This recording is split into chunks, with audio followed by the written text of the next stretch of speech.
Commander Vexstar of the Zelfani. Empire sat hunched in the sterile white chair of the military psychiatric facility on Nexus Prime.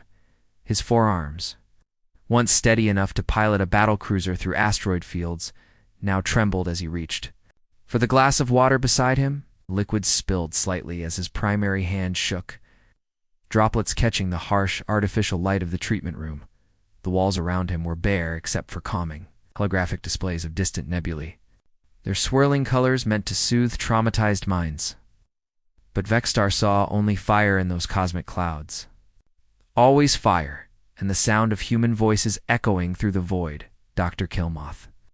His therapist observed the commander with professional concern etched across her scaled reptilian features. She had treated many veterans of the human war, but none had arrived in such a broken state as the being before her. Her elongated fingers adjusted the neural monitoring equipment attached to his temples, reading the chaotic patterns of his thoughts. "Commander, you mentioned the humans again in your sleep logs," she said softly, her voice carrying the gentle authority of someone trained to handle shattered psyches. "The same nightmare?"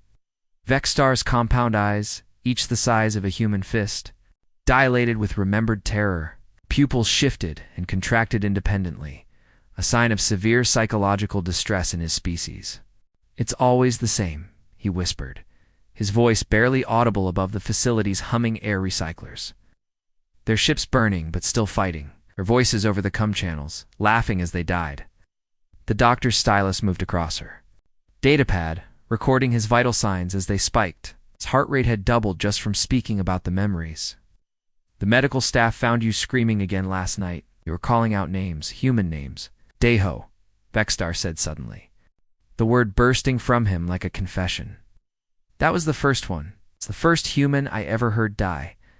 His secondary arms wrapped around his torso in a self-protective gesture.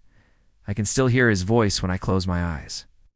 Dr. Kilmoth leaned forward, her professional mask slipping slightly to reveal genuine curiosity. In her 15 years of treating combat veterans, she had never encountered reactions like this. The Zelthani were natural predators, apex beings who had conquered 17 star systems without losing a single major engagement. What could have broken this particular commander so completely? "Tell me about your first encounter with them," she urged gently. The commander's mandibles clicked nervously, a sound like breaking glass that filled the small room. His species only made that noise when experiencing extreme stress. 3 years ago, the High Command designated Earth Sector 7742 for annexation. Standard expansion protocol. Paused, reaching for the water again with steadier hands. Intelligence reported a primitive species. They had barely achieved faster than light travel. Chemical rockets, basic fusion drives, nothing that could threaten a Zelthani patrol vessel, let alone a battle group. Dr. Kilmoth nodded, making notes. She had read the preliminary reports. On paper, it should have been a routine conquest. She commanded the destroyer Void's Edge. "With a full battle group," Vexstar confirmed, his voice growing stronger as he fell into the familiar rhythm of military reporting. 12 ships total. 3 destroyers, 4 heavy cruisers, 2 assault carriers, and 3 support vessels, against their pathetic 3-ship defense fleet. He laughed, but there was no humor in the sound. "We had them outgunned, 40-1. What were you expecting?" "Immediate surrender," he said without hesitation. "That's how it always worked. We appear, demonstrate our superior firepower, and the primitives see reason. Sometimes they try to negotiate better terms for their species. Sometimes they beg for mercy, but they always surrender." His voice dropped to a whisper. "We thought it would be over in minutes." Dr. Kilmoth made a note on her datapad, observing how his body language changed as he recounted the memory. His posture straightened slightly, muscle memory from his military. Training taking over, what happened instead? Vexstar stood abruptly from his chair, his movements sharp and agitated. He paced to the reinforced window that overlooked the treatment center's carefully maintained gardens. Below, other veterans of various species sat on benches or walked the paths, all seeking healing from their own psychological wounds, but none of them moved with the haunted restlessness that characterized human war survivors. "The human captain," he said, pressing one hand against the cool glass. His name was Deho. I'll never forget that name, no matter how much neural therapy they give me. His compound eyes tracked movement in the garden below, but his mind was clearly elsewhere. He transmitted on an open channel before the battle began. No encryption, no military protocols, just raw voice communication so everyone could hear. What did he say? Vexstar's reflection in the window showed a being haunted by memories that refused to fade. You picked the wrong species to mess with. His voice took on a mocking tone as he repeated the human's words. That's all he said. Simple, direct, almost childish in its delivery. My crew thought it was hilarious. Dr. Kilmoth's stylist paused over her datapad, but you didn't. There was something in his voice, Vexstar admitted, turning from the window to face her. Not fear, not desperation, certainty. Like he knew something we didn't, resumed pacing, his forearms gesturing as he spoke. Then their lead ship, barely half the size of mine, came straight at us. The therapist leaned forward, genuinely intrigued now. Frontal assaults against superior numbers, no, Vexstar said, his voice dropping to barely above a whisper. Something far worse. He shuddered, his entire body trembling with the memory. A suicide run, but not random, not desperate. Calculated. Precise. Deho's ship accelerated to ramming speed and struck our flagship's primary weapon array, disabling our main guns. As his vessel exploded, the other two human ships used the debris cloud as cover and struck our engine clusters with surgical precision. Dr. Kilmoth's stylus stopped moving entirely. They sacrificed their commander. That's what I thought then, Vexstar said, his laugh bitter and broken. I was wrong about everything. He moved to another window, this one showing the star-filled void beyond the station. Deho ejected at the last second. His crew had calculated the exact moment of impact, the precise trajectory needed for rescue. They beamed him aboard one. Of the surviving ships, while his vessel was still exploding around him, the implications hit the doctor like a physical blow. They'd planned it. The entire maneuver.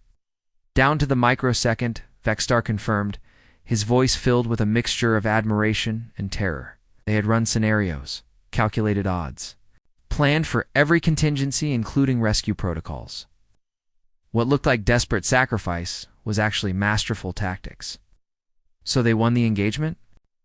Vexstar's laugh was bitter and broken, echoing off the treatment room's walls like the sound of shattering glass. 1. Doctor, that was just the beginning of our education in human warfare. He turned from the window, his compound eyes meeting hers for the first time since the session began. That first battle taught us that we weren't fighting an enemy. We were fighting an idea. The idea that some things are worth dying for. 2 weeks after the initial skirmish, Admiral Vexstar stood on the bridge of the dreadnought Eternal Dominion, his promotion to admiral feeling hollow in his chest. The High Command had called his first encounter with humans a successful reconnaissance in force. But Vexstar knew better. They had barely escaped with their lives. And the memory of Captain Deho's calculated sacrifice still haunted his dreams. The massive bridge stretched out before him like a cathedral of war, its gleaming surfaces reflecting the light of 1,000 control panels. Holographic displays showed tactical information streaming in from across the fleet. 50 of the finest warships the Zelfani Empire had ever built. The crew moved with practiced efficiency, their chittering voices creating a symphony of military precision through the main viewport. The human world of New Sol hung before them like a blue-green marble suspended in the void. According to intelligence reports, it was a mining colony with minimal defenses. Their sensors showed exactly what they expected, a handful of industrial vessels orbiting the planet. Cargo haulers moving between the surface and orbital platforms, nothing that could threaten a single Zelthani frigate, let alone an entire battle fleet. Sir, we're receiving multiple transmissions from the planet, reported Communications Officer Ziekvel, her antennae twitching with confusion. They're broadcasting on all frequencies. Vexstar straightened in his command chair, the memory of human voices echoing in his mind. Put it through the main display. The tactical hologram flickered and disappeared, replaced by the image of a human female. She appeared to be in her 50s, with determined dark eyes and graying hair pulled back in a severe military style. Behind her, Vexter could see what looked like a command center bustling with activity. Human technicians moved between control stations with urgent purpose. "I am Admiral Boyoung of the Terran Defense Force," the woman said, her voice carrying across the bridge with startling clarity. "You have 30 seconds to reverse course before we engage." The bridge fell silent for a moment before erupting in chittering laughter. Vextar's tactical officer, a veteran of 12 successful conquests, actually doubled over with amusement. Even the normally serious weapons specialists were clicking their mandibles in mirth through the speakers. Vextar addressed the human directly, his voice carrying the authority of absolute superiority. "Admiral Boyoung, you face the might of 50 Zelthani warships. Your mining fleet cannot hope to match our firepower. I strongly advise immediate surrender." The human woman's expression didn't change. Her eyes remained fixed on the camera with unwavering determination. 20 seconds, she said calmly, as if she was announcing the time of day. Vextar felt a chill run down his spine. The same sensation he had experienced when facing Captain Deho. There was something in her voice, a certainty that made no tactical sense. "Stand down immediately, or we will reduce your world to ash." 10 seconds, Boyoung replied, without emotion. She turned slightly to address someone off camera. "All ships implement Protocol Yongsu." The transmission cut abruptly, leaving the bridge in stunned silence.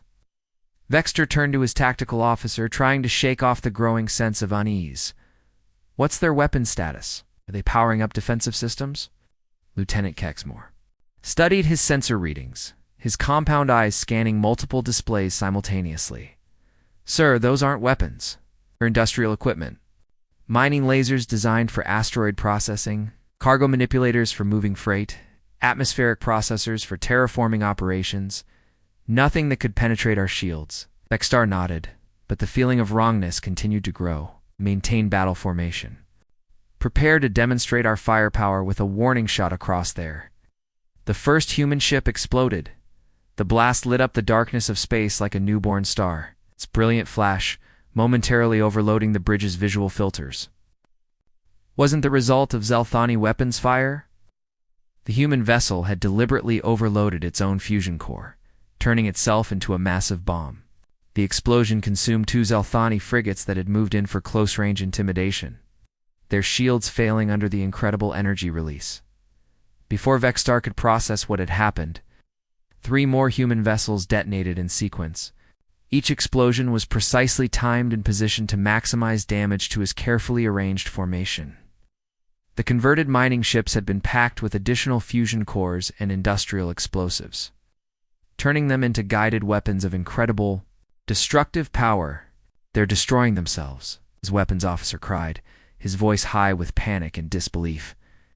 No, Vextar realized with growing horror, watching as his tactical display showed the devastating effectiveness of the human strategy. "They're destroying us." The remaining human ships, now revealed to be stripped down for maximum speed and packed with explosives, came at them like guided missiles piloted by madmen. But these weren't random suicide attacks. Each vessel targeted specific weak points in Zelthani's ship design, exploiting vulnerabilities that the humans couldn't possibly have known about unless they'd studied captured wreckage with incredible thoroughness. As the converted vessels closed distance, their pilots broadcast final messages. Not pleas for mercy or desperate battle cries, but names. Korean names spoken with fierce pride and unbreakable determination. "A for a Minho," screamed the captain of a converted ore hauler as it plowed directly into a battlecruiser's bridge section. The impact triggered a chain reaction that tore through the ship's primary systems. "Remember," shouted another pilot, her voice clear and strong even as her ship's overloaded reactor consumed an entire Zelthani, its squadron in a sphere of annihilating energy. Each name was spoken like a prayer, like a promise, like a declaration that these people would be remembered long after the battle ended. The human pilots weren't just dying, they were transforming their deaths into weapons, their final moments into tactical advantages for their species. Vexter watched in numb shock as his The fleet was systematically dismantled by an enemy that shouldn't have been able to scratch his paint. The humans fought with a mathematical precision that defied every principle of military psychology he had ever learned. They calculated their own deaths down to the second, timing their sacrifices for maximum strategic impact. When the battle ended an hour later, space around New Sol was filled with the wreckage of both fleets. Vexstar had lost 18 ships and over 40,000 crew members. The humans had lost everything, every vessel, every pilot, every brave soul who had chosen death over surrender. But New Sol remained untouched. Its blue-green surface, unmarred by orbital bombardment. And the surviving human population was already broadcasting the engagement across their communication networks, turning their losses into propaganda that would inspire their entire species. "Sir," his intelligence officer reported, his voice shaking with implications he could barely comprehend. "We're detecting massive fleet movements throughout human space. Military bases are activating. Civilian vessels are being converted to combat configurations. And their broadcast networks are calling for total mobilization."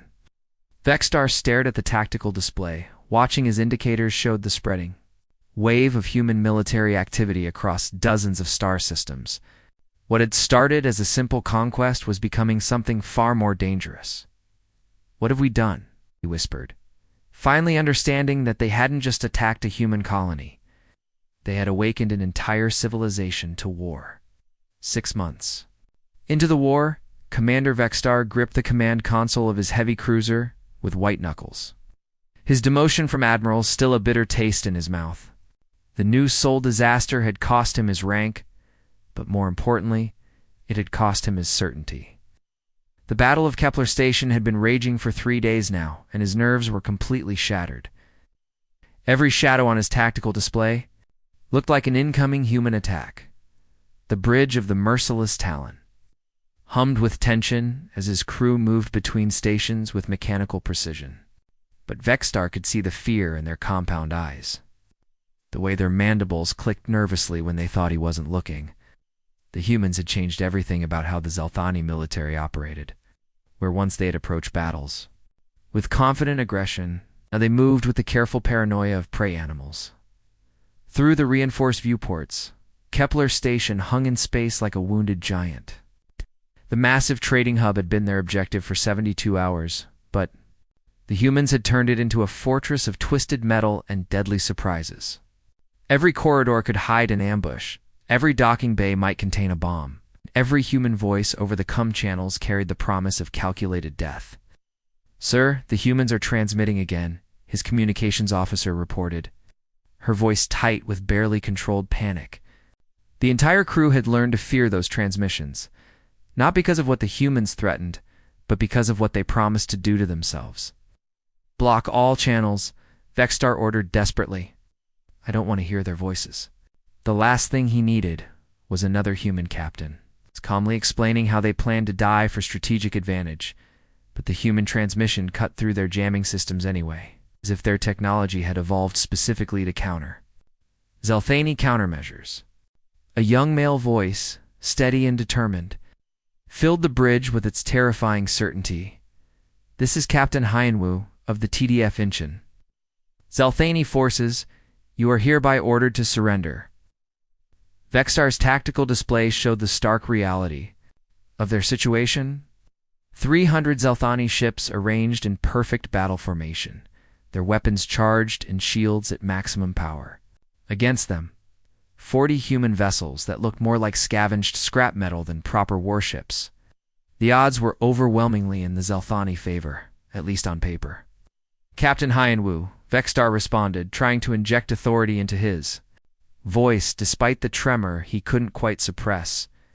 "You are outnumbered 7-1. Your ships are outgunned and outclassed. Surrender now, and we will grant quarter to your crews." The sound that came back through the comm channels chilled him to his core. Laughter, not the desperate, hysterical laughter of someone facing inevitable death, but the confident amusement of someone who knew something their opponent didn't. "Commander." "Vexstar," the human captain replied, his voice carrying easily across the void between their fleets. "You still don't understand, do you? We don't fight to win battles. We fight to win wars. The human ships began to spread into what looked like an impossible formation. No sane military doctrine would position vessels so far apart, leaving such massive gaps in their defensive lines. Vexstar's tactical officer was already highlighting the obvious weak points where Zelthani forces could break through and destroy the humans, piecemeal. Then Vexstar noticed the asteroids. The Kepler system was rich in mineral deposits, thousands of rocky bodies drifting through space in complex orbital patterns. For 3 days, the humans had been using their industrial equipment to nudge these asteroids into new positions, making tiny adjustments that seemed random and meaningless. "Sir," the sensor operator screamed, his voice cracking with sudden realization. "Those aren't random rocks anymore. They're guided projectiles." The truth hit Vexstar like a physical blow. The humans had spent 3 days turning the entire system into a weapons platform. Every asteroid had been carefully positioned, their trajectories calculated with mathematical precision. As the human ships darted between the floating mountains of stone and ice, they used gravity slings and momentum transfers to hurl massive rocks at the Zelthani formations. But that wasn't the terrifying part. Vexstar had seen creative tactics before, had even used unconventional weapons in his own battles.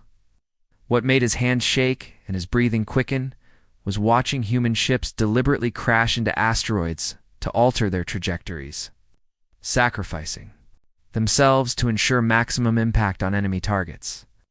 "All ships, remember protocol, Sangman." Captain Hyanwoo's voice rang out over the chaos as space around them filled with hurtling stone and twisted metal. "Every life for the greater victory." Vexstar watched in numb horror as human crews calculated their own deaths down to the second, timing their sacrifices for maximum strategic effect. Lieutenant Yunji, piloting a fighter that couldn't have cost more than a Zelthani uniform, used her craft's self-destruct to crack an asteroid's core. The explosion sent thousands of fragments screaming through space, each piece becoming a high-velocity projectile that tore through his destroyer squadron like tissue paper. Captain Suben, commanding a converted cargo hauler, overloaded her ship's engines to create an artificial gravity well. The distortion in space-time pulled a massive Zelthani dreadnought off course, sending it crashing into one of the system's mining platforms. The impact triggered a chain reaction that consumed 3 more ships in the resulting explosion. Each human death was planned, calculated, and executed with the precision of a surgical strike. They weren't just dying for their cause, they were weaponizing their deaths, turning their final moments into tactical advantages that would benefit the larger war effort. "Commander," his weapons officer called out, his voice hollow with shock. "The humans are broadcasting kill confirmations. They're celebrating each successful sacrifice like a victory." Vexstar listened to the human communications with growing horror. Pilots were calling out targets, confirming successful impacts, and congratulating each other on effective death strikes. They had turned martyrdom into an art form, suicide into a science. When the battle finally ended 4 hours later, the debris field around Kepler Station told the story of strategic madness. The humans had lost all 40 ships and nearly 8,000 lives. Every single vessel had been destroyed, every pilot and crew member killed in the fighting. But the Zelthani had lost 130 vessels and over 30,000 soldiers. Their casualties were nearly 4 times higher than the humans, despite having overwhelming numerical and technological superiority. "Sir," his intelligence officer whispered, approaching the command chair with a datapad full of reports from across the war zone. Fleet Command is reporting similar tactics across 12 other systems. The humans are using these same strategies everywhere. Vexstar stared at the tactical display, watching as cleanup crews began the grim task of cataloging the wreckage. Each piece of twisted metal had once been a human ship, each fragment representing someone who had chosen death over defeat. Turning every engagement into a strategic victory, the intelligence officer continued, his voice barely audible. "Even when they lose, they make it too costly for us to sustain. Our casualty rates are reaching critical levels." The implications were staggering. Humans weren't just fighting a war, they were fighting a war of attrition, where they held all the advantages. Every battle cost the Zelthani more than they could afford to lose.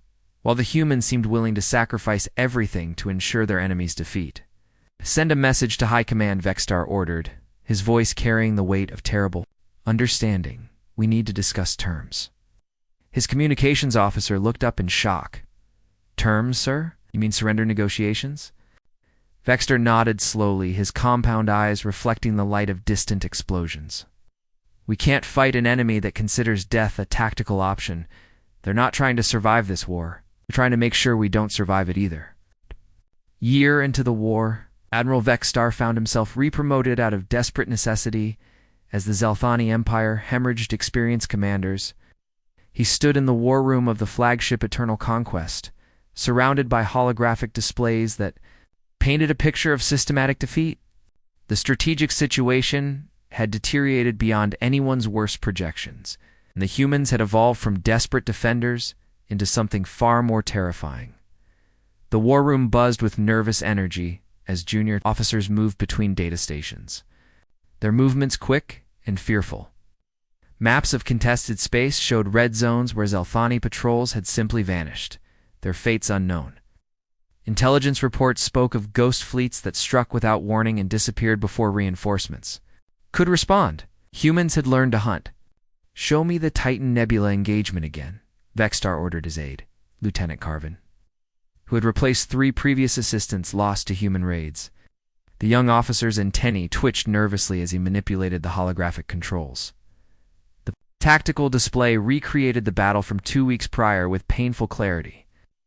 What should have been a routine patrol through the mineral-rich nebula had become a nightmare when human ships materialized from the cosmic dust like wraiths emerging from the void. The Zelthani squadron never had a chance. "Sir, preliminary analysis indicates the humans have been studying our technology with scientific precision," reported Chief Engineer Mextel, his normally steady voice carrying an undertone of professional bewilderment. "These attacks show intimate knowledge of our ship designs, power distribution networks, and tactical protocols. They know our weaknesses better than we do." The holographic replay showed human fighters equipped with captured Zelthani shield generators and energy weapons, their hybrid designs creating vessels that shouldn't have been able to function. But function they did, executing maneuvers that pushed both equipment and pilots beyond what either species had thought possible. Human creativity had merged with Zelthani engineering to create something entirely new, but that wasn't what made. Was their strategy? The humans no longer fought like cornered animals lashing out in desperation. They moved with the calculated patience of apex predators, each attack serving a larger purpose in a campaign that stretched across multiple star systems. The human captain leading the Titan Nebula assault, a woman named Hajin, according to Intercepted Communications, had transmitted a message before the attack that still echoed in Vexstar's memory. "You taught us how you fight. Now we'll teach you how we learn." The human vessels had moved like a pack of hunting beasts, coordinating with an efficiency that spoke of shared consciousness or communication systems far beyond Zelthani understanding. They targeted specific systems with surgical precision, disabling rather than destroying their prey. Ships were captured intact, crews taken alive for interrogation, and databases extracted with methodical thoroughness. "Sir, we've lost contact with Patrol Group 7, its communications officer announced, her voice tight with barely controlled fear. The bridge crew had learned to dread these reports, each one representing another piece of the Zelthani fleet that had simply ceased to exist. "Destroyed?" Dexter asked, though he already suspected the answer. "Unknown, sir? They simply vanished. No distress signals, no debris, no trace. Long-range sensors show empty space where they should be conducting their sweep." Vexstar nodded, grimly, his mandibles clicking with nervous tension. He knew what had happened because it was happening across the entire war zone. The humans were no longer fighting defensive actions or launching desperate counterattacks. They were systematically hunting Zelthani forces with the patience and skill of experienced predators. Captain Du Hayan of the TDF Busan had pioneered these new tactics, according to intelligence reports. His ships would emerge from hyperspace at calculated coordinates, disable Zelthani vessels with minimal damage using precisely targeted electromagnetic pulses, then extract their computers and crew for interrogation before vanishing back into the void. Every captured database made the next attack more precise. Every interrogated prisoner revealing new vulnerabilities in Zelthani doctrine. I contacted High Command and recommended immediate acceptance of human terms.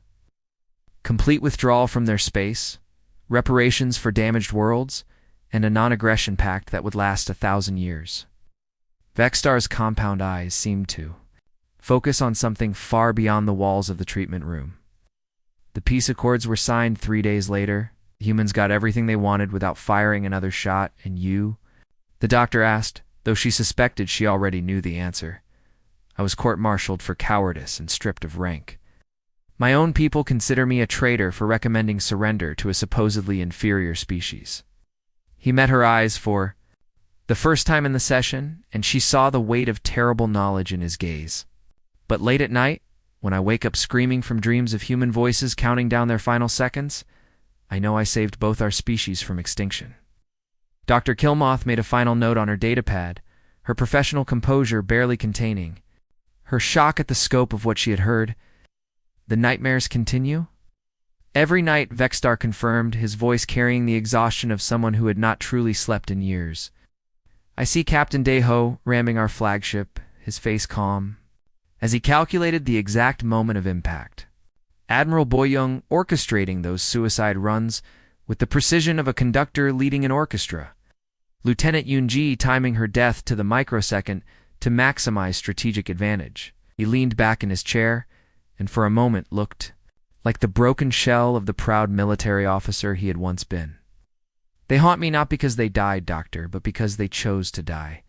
Every single one of them looked death in the face and said, "This is acceptable if it serves the greater good." We thought we were conquering another primitive species. Instead, we discovered that some prey, when cornered, becomes the most dangerous predator in the galaxy. The session timer chimed softly, its gentle tone a stark contrast to the weight of the revelations that had filled the room. Dr. Killmoth closed her datapad and stood, her movements careful and deliberate. "Same time next week, Commander?" Vexstar nodded absently, already lost in memories of burning ships and voices that spoke of honor in the face of certain death. As the doctor left, he whispered the words that had become his personal mantra. Prayer to gods who had abandoned his species to their nightmares. Never again. Never fight the humans again. Outside the treatment facility, the stars shone with the same light they always had, distant and eternal in their cosmic dance. But for those who had seen human determination firsthand, the darkness between them would forever hide the memory of a species that had turned sacrifice into victory and defeat into legend. The end.